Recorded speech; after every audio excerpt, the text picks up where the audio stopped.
Guys, I want to tell you a little bit something that I've discovered about myself that I think maybe many of you guys can relate with. I like to win. How many of you guys like to win? Anybody like to win? I like to win, not just in games, not just at like sports, but just at stuff. I see things and I want to conquer it. I discovered this again about myself here a couple weeks ago.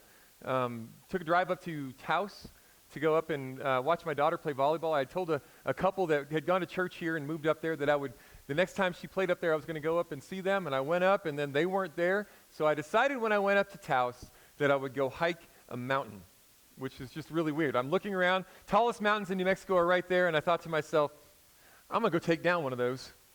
And so I drove up to Taos Ski Valley. I'd never been to Taos Ski Valley before, and I'm looking at my watch, and it was 1 o'clock, and I had to be back down at the high school at about 4, and so I thought, what's the nearest mountain on my map that I can get to and go get? And I saw that there was a mountain called Bull of the Woods Mountain, and it was like 11,600 feet or something like that, and I was at 9,500 feet, and I thought, I can do this. I can make it happen. So I put my head down, and I started hiking, and I kept going, and when I started cramping and everything like that, I didn't stop. I just pushed through, and I pushed through, and I pushed through. I didn't quit, and I got to stand on the top of this mountain above the tree line. I got to look out over all of God's beautiful creation. It was amazing. I'm not telling you this to like build myself up or make myself look good, because there's plenty of stuff not to look good. But it was amazing to get to do that. And I saw how cool it is to be able to just push through and get up there. As I was standing up there, I looked off to the east, and there was the Red River Valley, and I looked off to the west, and I could see the valley that goes into Taos. I could see the ski resort. It was just unbelievable. And there's a cool feeling when you get to go and conquer something like that. Do you know what I'm talking about? When you put your head down and there's something you look at and you think, I don't know if I can do this. And you attack it and you do it and you feel great, and it was awesome. I'm telling you that story because that's the feeling that I love. But what I see in Scripture, what we see in the sermon series that we're doing is something completely different, and it makes it really hard for me. We're doing this series called #Blessed, and it's over the Beatitudes of Jesus. And what I see in Jesus, in the words of Jesus, are feelings and things that he is telling us are good things that he is saying we're lucky to have, that seem exactly opposite of the things that I want. It seem like they're opposite of the things that I push for. And I'm having a hard time, honestly, trying to figure out how to process this. A couple weeks ago, Brandon got up and he preached over the first beatitude. Blessed are the poor in spirit. The poor in spirit are blessed because theirs is the kingdom of God. Poor in spirit, I can wrap my mind around as something good. Right? What Brandon said is that when you're poor in spirit, you realize your own brokenness, and that's when you start to be able to move, is when you finally realize that you're broken. And I can put that in my mind, and it makes sense. But I'm going to tell you right now, I still don't want to be poor in spirit. Like, I still don't want in my flesh to be the one who doesn't have it all together. Right? Last week, Brandon talked about blessed are the mourn, for they will be comforted. Those who mourn are the ones that God says are lucky, because those are the ones that are going to be comforted. He says, and what Brandon said last week is when we mourn, we get to this place when we're realizing we can mourn over our sin and we realize our brokenness. This is when the transition starts to happen. And I agree in my head, but I don't want that. I don't want to mourn. I don't like to mourn. I just don't. Right? I'd rather be happy. And so I'm trying to take the words of Jesus, because I know that what Jesus is saying is true. I'm trying to take the words of Jesus and take it into my heart. And it's a struggle, especially when I look at the word today. This is maybe the hardest one for me as a man. In Matthew chapter 5, verse 5, Jesus says these words, "Blessed are the meek, for they shall inherit the earth." The meek are blessed. The meek are lucky, is what Jesus is saying. And I don't want to be seen as meek. You see, meekness is equated with weakness to me, right? The idea of somebody who's meek is somebody who just sits back and takes it when somebody's attacking them and just lets people put them in bad places and be taken advantage of. And I'm looking at this and I find my flesh just fighting against it. And so I have to ask myself, is Jesus wrong? Or is this something that's a problem for me? And as I look at the scriptures, as I see Jesus, what I realize is my own struggles and my own weakness. I start to see my own pride get in the way. This is the struggle when we look at the Beatitudes. We look at these things and we say, yes, they are blessed because Jesus says that they're blessed, but I don't want those things for myself. And what my goal is today, here's my goal for you guys today. What I want to get to today, because this is where I'm trying to get myself to, I want to get to the place where if I had bumper stickers made up that says, I am meek, you would want to take one and put it on your car. Would you want that on your car right now? Because why? People are going to run you off the road, right? They're going to take advantage of you. They're going to say, sweet, there's the sheep, and like take you out. But Jesus says that that's what we should want. Jesus seems to be saying that that's what we should want, is to be meek, is to be people who are seen as meek, because those are the ones who will inherit the earth. So that's kind of confusing, right? Let's dig into the word today. I want to look at this because I think that there's a truth here that we can start to understand. Jesus isn't just telling us that we need to be meek. It's not just something that he commanded of us. Meekness isn't something that Jesus commended. It's something that he lived. And so what I want to look at this morning is a couple stories.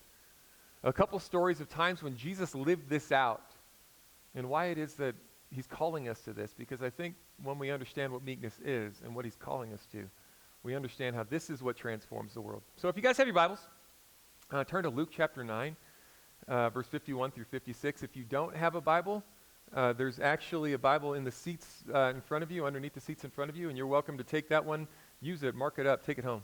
We want to have everybody who comes to worship with us get into the Word. We're going to be looking first at Luke chapter 9, verse 51 through 56, as we study this idea that the meek are blessed.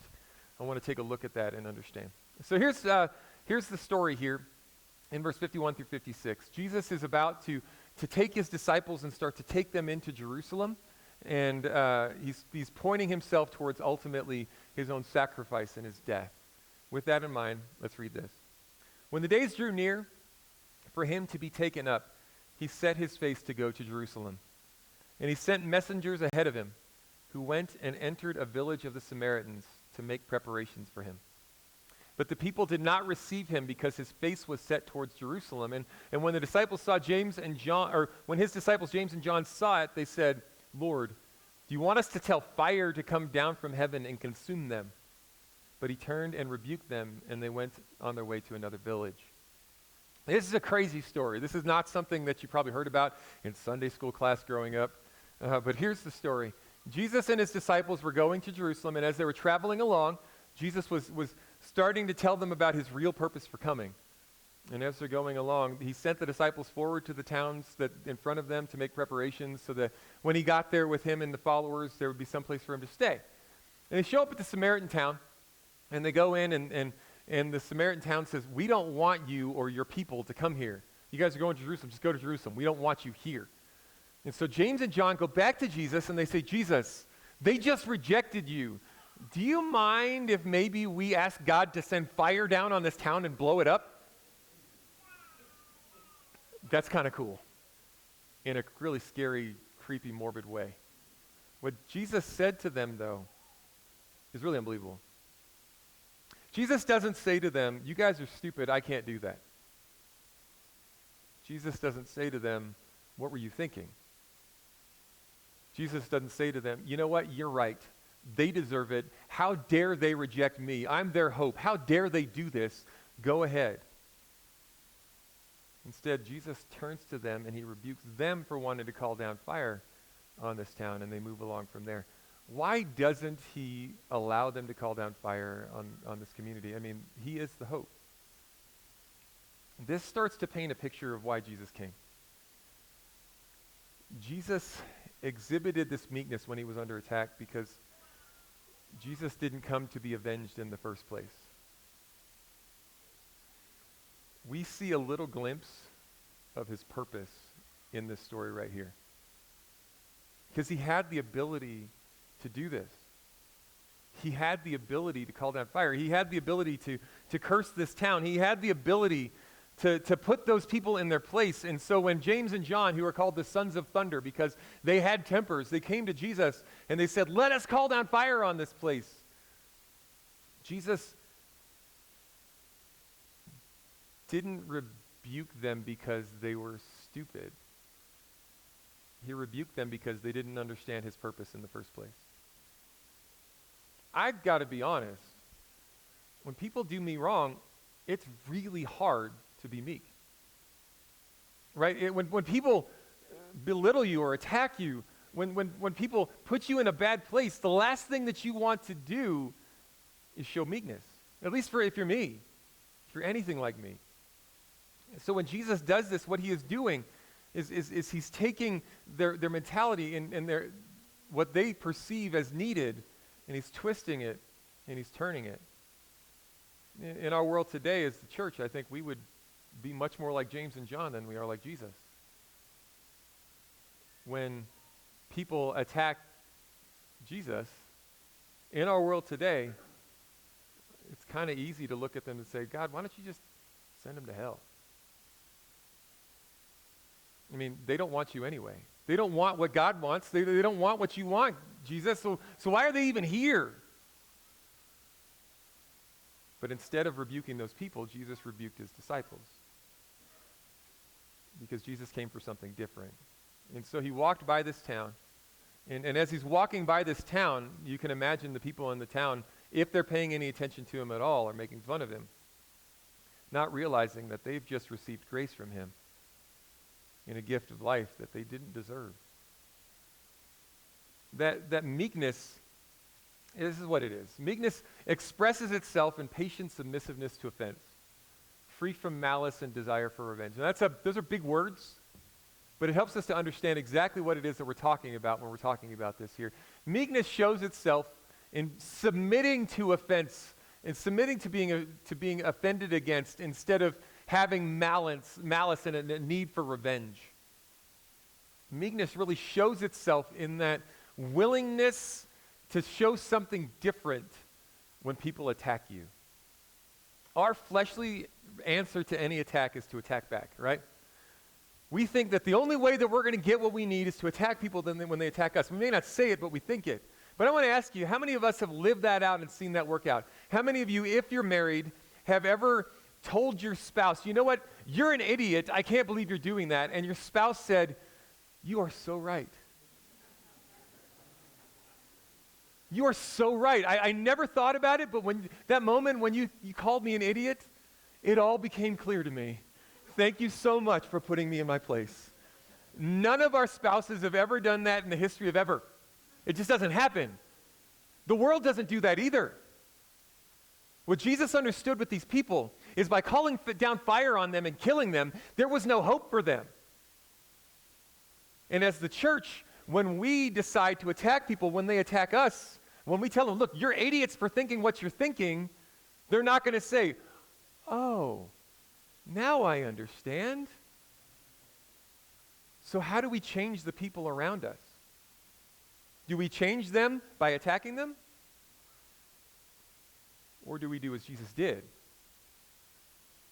Maybe there's a power to meekness that isn't available in strength, in physical attacking strength. Maybe transformation starts in that. As we continue to look at this, we also see that Jesus showed meekness in something else. I want to look at one other story. It's in Mark chapter 14, verse 32 through 36. It's at the end of Jesus' life. And in this passage here, Jesus has already served communion to his disciples, and he's taken them out into the garden to pray with them. And then he goes to pray. This is the last night of Jesus' life before he dies, before he's arrested, betrayed. And it says this. And they went to a place called Gethsemane.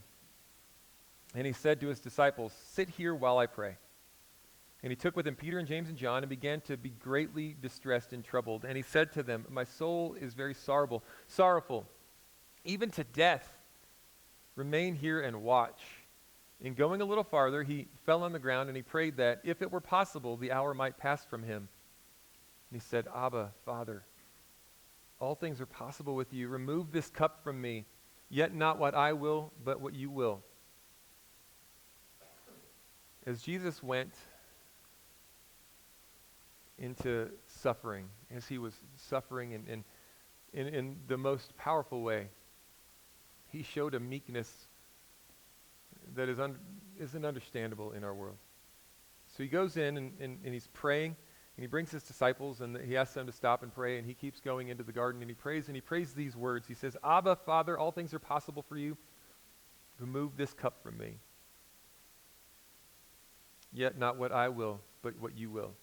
That word Abba, Father, is like daddy. He's calling out to God in the closest, most intimate possible terms, saying, please, Father, take this away from me. Yet I don't want to do what I want, but what you want. This is really hard to process because we feel like Jesus, as the Son of God, should never struggle with the commands of God. Right? We understand how we struggle with the commands of God, but we feel like Jesus shouldn't. But yet, on this very night, Jesus knew that he was going to suffer in a way that no human has ever suffered before or afterwards.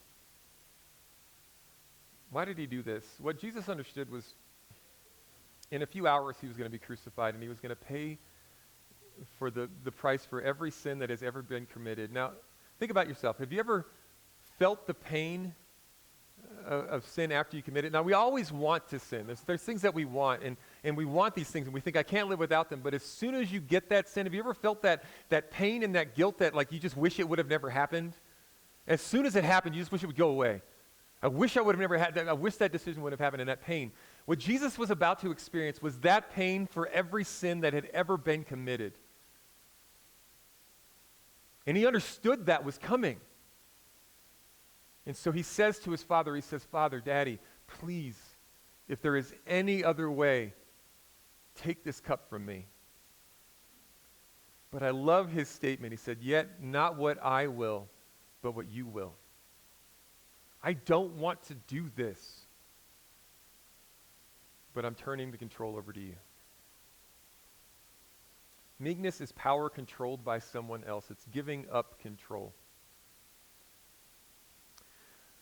My 15-year-old daughter is working on her learner's permit. She's got her learner's permit for driving.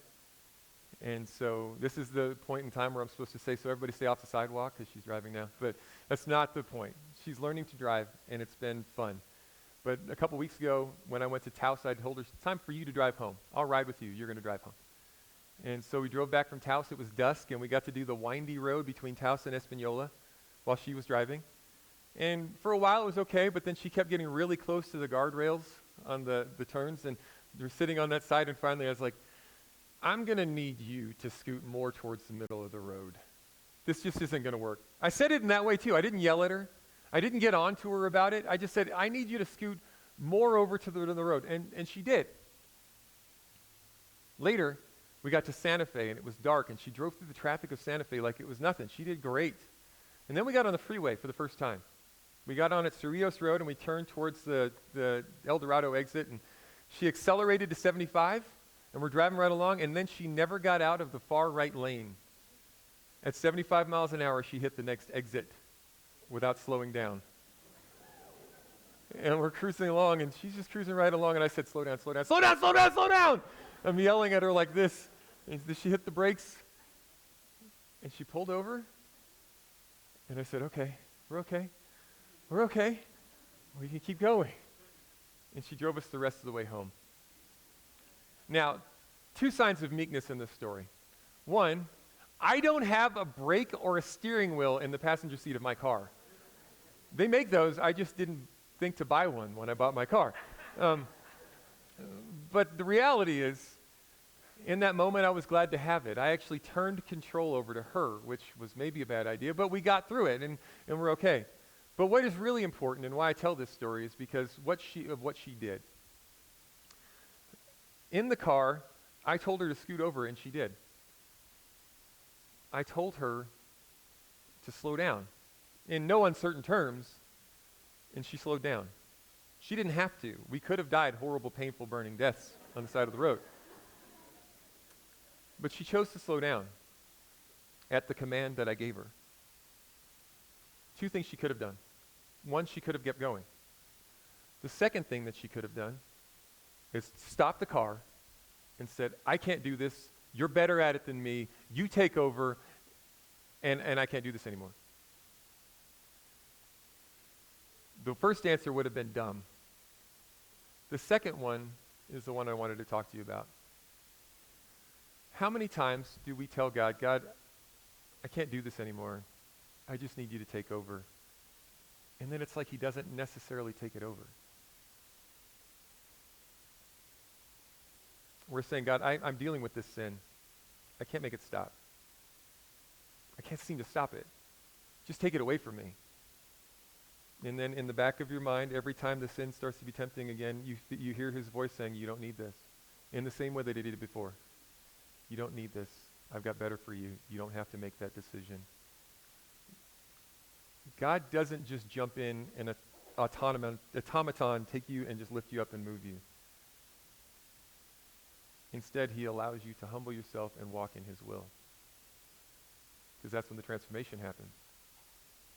Jesus, on the night that he was suffering, had the opportunity, as he's saying, God, I don't want this, to experience a new level of faith even for him. As he was in this place, God didn't take away the suffering. But what God did was strengthen him to walk through it. From this point forward, you see no part of the story where Jesus says, God, I can't do this anymore. He comforts him and he strengthens him and he walks through it because Jesus said, yet it's not my will that I need, but it's your will. There's something so important about understanding that God, when we turn our power over to him, will at times take us to places we don't want to go. Will at times take us on journeys that we don't want to go on. Will at times allow us to suffer in ways that we don't feel like we can. But this is why so many passages like Romans 5, where Paul says we rejoice in our sufferings because suffering produces perseverance, and perseverance character, and character hope.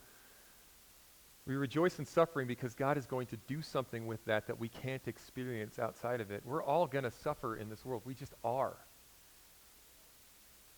But when we turn it over to God and say, God, I don't want this, but if this is what you want for me, I'm okay. When we do that, this is the point where God starts a real transformation inside of us. And Jesus exemplified that in the meekness that he showed at the feet of his Father, facing the worst suffering that anyone could ever experience. But not only did he exemplify that in that story, but right after that, we're going to finish with this in verse 37 through 42. He continued. And he came and he found them sleeping, and he said to Peter, Simon, are you asleep? Could you not watch 1 hour? Watch and pray that you might not enter temptation. The spirit indeed is willing, but the flesh is weak.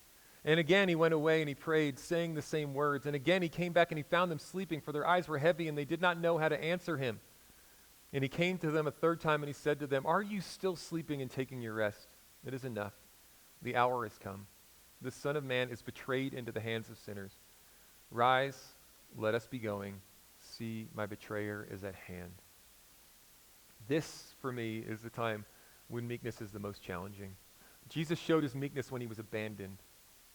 I can see being meek when you're attacked, because that's turning the other cheek. I can see being meek when you're suffering, because God says that suffering produces perseverance, and so I'm going to allow that. But I have a really hard time being meek when somebody lets me down. When people who should be there for me let me down. I have a really hard time with that. But what Jesus does is he tells his disciples, earlier on that night he had washed their feet. Then he gave them communion and he said, you're never going to get to eat this with me again until we're in my kingdom. And then he takes them out to the garden and he says, I'm about to die. You guys are going to betray me. And Peter says, even if everybody else betrays you, I'll never will. And Jesus says to him, just this very night, you're going to betray me 3 times. So they get out to the garden and they start praying, and Jesus says to them, just stay here and pray. And he goes in to pray and he comes back and he sees Peter and James and John and the disciples. He sees them sleeping when all he had done is ask them to pray. And he says, can't you stay awake for even an hour? I can't pray for an hour. Can't you stay awake for even an hour? And then he goes back in. And when he comes back, do you know what he finds? The worst night of his life, and he's asked his friends to do one thing for him. One thing, just pray. That's all I'm asking you to do. And he shows up and they're crashed out. And he goes back in, because they don't even have words for him. They just look at him dumbfounded, it says. It says they don't even know how to answer him. And then he leaves and goes back, and you know what they do again? They just start sleeping. The guy that they had spent every day with for 3 years, the one that they said, you are the Messiah, you are the hope of the world, we know no truth but you, asks them to do one thing, just pray. And they crash out. You know what I do after the second time of finding them sleeping? I'm like, you know what, get up, get out.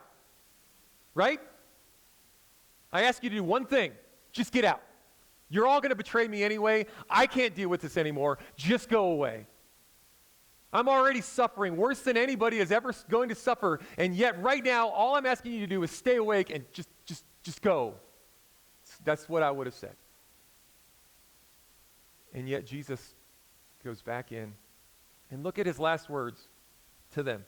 Are you still sleeping and taking your rest? It's enough. The hour has come. The Son of Man is betrayed into the hands of sinners. Rise, let us be going. See, my betrayer is at hand. Jesus, even in the last minute, invites them to follow him.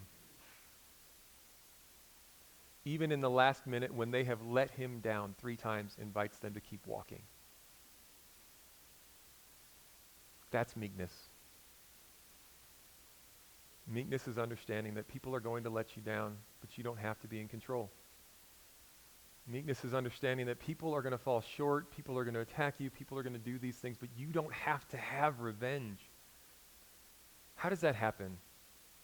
This gets us to the heart of this whole thing. It gets us to the place where we understand that meekness is me taking my power and I'm turning it over to God, not getting what I want, but I'm turning it over to him. And in doing so, in doing that, we become more than we could ever be on our own. Meekness is a picture of this. It's a picture of a stallion. I had a friend sharing this with me this week. It's the picture of a stallion who, out on the prairie, is able to run and do all these things. But when you take a stallion and you train it and you put a rider on it, it's got all this power and it's turning over its control to the rider behind it, right? Now the stallion out on the prairie is beautiful, but the stallion with a rider on it is capable of doing so much more than the one without the rider is able to do, because the rider knows things for it to do that it would never know to do on its own. Right? It becomes something more than it could be as long as it's got its own control. On the prairie, all it's going to do is it's going to eat, it's going to sleep, it's going to poop, and it's going to make more stallions. Right? But once it's given itself to a rider, it can accomplish 1,000 other things. I hear you right now listening to that and thinking, yeah, but what does that have to do with me? Jesus says that the meek are blessed. And then he shows all of these examples. But all we're hearing the entire time is, I don't want to turn over control. If Jim doesn't turn his control over to God, if I don't turn my control over to God, all I'm going to do is eat, sleep, poop, and make more Jims. That's it. Right? That's going to be the purpose of my life. And what have I really accomplished? Nothing. Except make more tall people and more poop. And it's funny, but the reality is I've accomplished nothing for eternity. The only way that we can accomplish something that's eternal is when we're meek enough to let God use us. And so I ask you again, if I had bumper stickers that said, I am meek, would you want one in your car? This morning, from my bottom line, I've got this. Meekness is turning over power to the one that can really do something with it. How do we do that? 2 things. How do we own this? 1, stop trying to be all-powerful. Stop trying to be the one who's got to have the answers, the one who's got to be right, the one who's got to be in control, the one who's got to be in charge. God has gifted many of you with leadership abilities, but those abilities are nothing without God. And the second thing is this: take down the scoreboard. And what I mean by that is this: that one of the things that keeps us from being meek is we have a scoreboard in our minds We can remember all the things that people have done against us, and we have a hard time not keeping track. Because I have done all these things for these people, and then they did this for me. It's hard to be meek when you're keeping score. And we even do that with God. God, I did this for you. I did this for you. I got up every day this week and I read my Bible, and I still didn't get the raise that I wanted. Take down the scoreboard and allow him to have control. As we come to church here every week, we do something that is really the ultimate sign of meekness. We come and take communion. When we come to take this communion, we come to take this bread and this juice that are the picture of the sacrifice of Jesus for us. When you get up here, when you come to this table, you're saying to God, God, I can't do it without you. And that's all that meekness is. So I've got something that I want you to understand this morning. As you come forward to take this communion, turn over the control that you're holding on to. And I've got an honest challenge for you. If you're not ready to say in your mind, really being meek is to be blessed, if you're not ready to be meek, it may not be time to take communion. Paul says that if we do not take communion with a heart that is right, we're sinning against God. There have been times in my life when I haven't taken communion because I realize I'm not where I need to be. So as you come down now, let God show you again why it's good to give him control. Why it's good to let him have it. Let's pray together. Our mighty God, I praise you for your